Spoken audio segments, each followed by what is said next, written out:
this one's quite rough, it was kept quite heavy. Yeah. Have you had to do things like revert back to COVID days of isolation and red zones and all that stuff?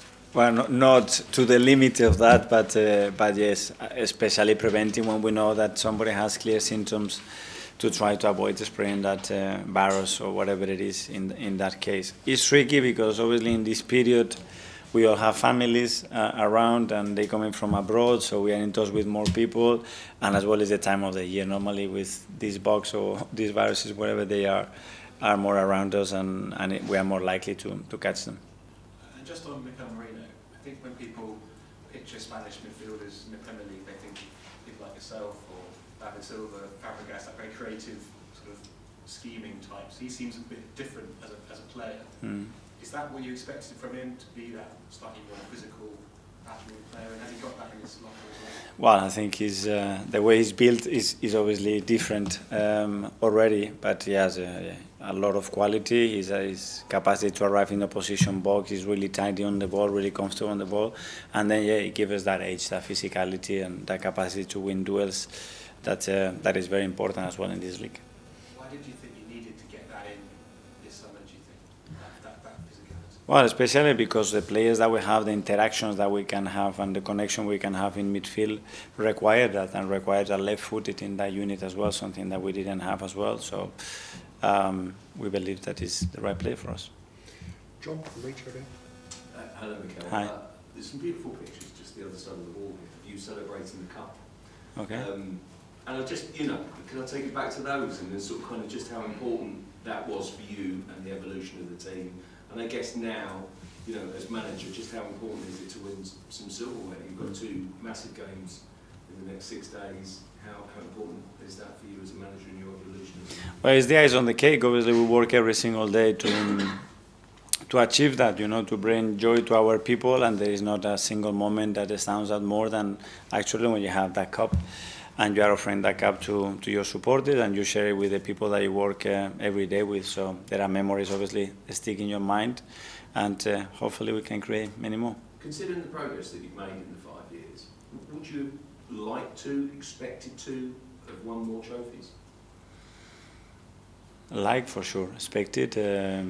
I don't know, because we know as well the level of opposition that we are in, but as a club we have to expect to win every year, that's for sure. And domestic trophies, they mean so much? Yes.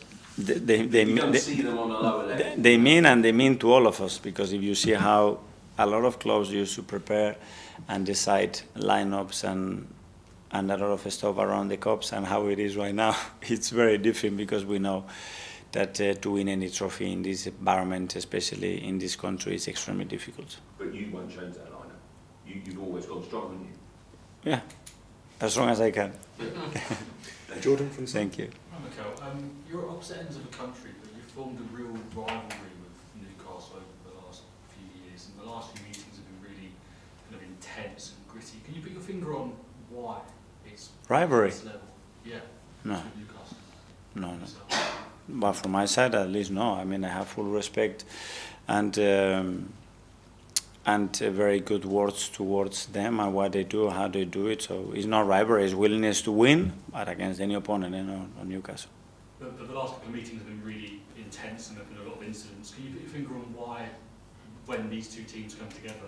It's a lot of against a lot of opposition, because the level is so high. The willingness of the players and the coaches and the teams to win is there, and it does raise this season. When you see a lot of games, you see something different. The temperature is different from the first or second game of the season. And just finally, Eddie said earlier today that he doesn't care about being popular or playing in a popular way. I think you've said that a few times as well. Can you see that in his teams, that he plays to win, not necessarily to win kind of popularity awards? Well, we want to win in our way, and how we feel identifying our way of playing. That's for sure. Can you always do that? The answer is no, because it's an opposition that plays and tries to make this thing difficult for us, but the idea is clear from our side. Okay, last couple. Ed from The Guardian. Hi, Mikel. We've been talking a lot about injuries and how much your squad is stretched, but obviously you've got these 2 extra games being in the semi-final. Is it a difficult balancing act for you, obviously, but when did this become a priority for you, this competition? Is it in more recent rounds, or was it at the start of the season?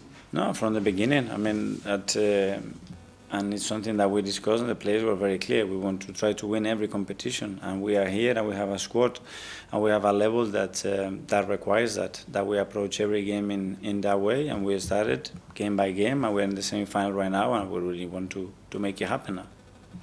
And there's been a little bit of criticism of your team for sitting back a little bit against Brighton after taking the lead. Do you think against Newcastle, obviously being at home, you need to try and take the initiative and maybe get a couple of goal advantage if possible? Yeah, that's what we try to do against Brighton as well. We try to do, but sometimes the opposition forces you to do that. Sometimes you are not good enough in certain areas that doesn't allow you to do that. It's certainly not the intention, but you have to be creative to the opposition as well. And finally, into Gary. Did you learn anything from that Bayern game last year where you sort of went into that sort of favourites to take into tomorrow night? Because it feels like, again, you went into the Bayern, people think you were favourites for that game, and they might think you're favourites for this one. Is there anything you learn about the players in terms of the maturity of handling the occasion, handling the night? Yeah, playing obviously more games at that level is helpful, and they will learn things the way we have behaved in Europe against big teams. In Champions League this season, the answer will be yes, but we have to put it into a context of a semi-final against a different opponent, and again, it's something that you have to prove. Okay, guys. Thanks very Yeah, much, everyone. thank you. Thank you. Thank you.